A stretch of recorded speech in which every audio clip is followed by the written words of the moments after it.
I upgraded from the budget camcorder I was using to Panasonic's budget 4K one, and briefly went outside to compare the two, because it was interesting. And no, I'm not sponsored by them, though I'd really like to be.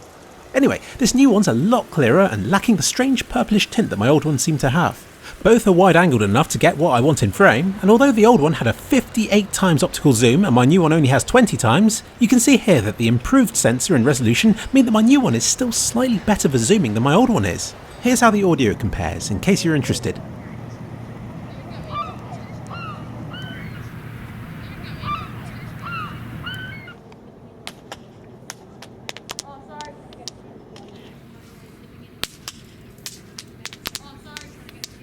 Now you might ask, why not buy one of those digital cameras instead? And it's true, most people I know have moved away from the old-fashioned bulky camcorders.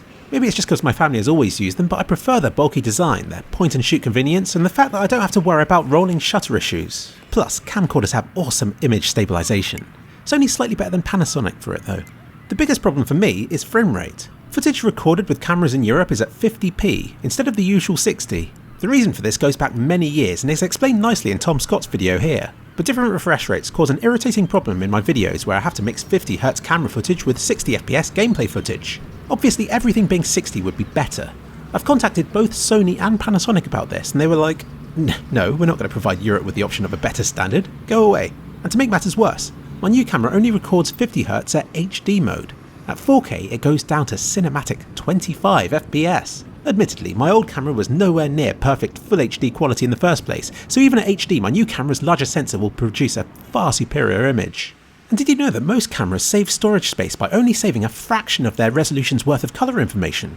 I'll provide some links in the description about it, it's really interesting unless you're not interested. But even knowing that, I'm still going to record at 4K, even if it's just at 25 frames a second. What are the alternatives? If I cared more about it, then I would have imported the same camera but from America or Japan, where they record at 60Hz at HD and 30Hz at 4K. But import duty and fees are extortionately expensive, adding like another 50% to the price. And then the next level up again is a semi-professional level camera that can record 4K at 25, 30, 50 and even 60 frames a second if you want to. Why didn't I get one of these? Simple. It would have cost me about £1,500. Every time I investigated cameras, I found myself moving up and up the price range until it was far too much to justify. I ended up settling on a bit of an unusual compromise. I can use a free bit of software called SVP to convert lower frame rates into the 60 standard. There are some artifacts, but for most situations it's certainly better than nothing, especially in clips shot with a tripod, where the extra detail probably outweighs the lower refresh rate. But still, you Americans with your higher standards don't know how much better you've got it. So yeah, new camera, better build and picture quality. It still needs good levels of light to operate, otherwise the footage does get a bit grainy, but it has a pretty cool inbuilt light for dark shots that makes me feel like I'm in Silent Hill or something.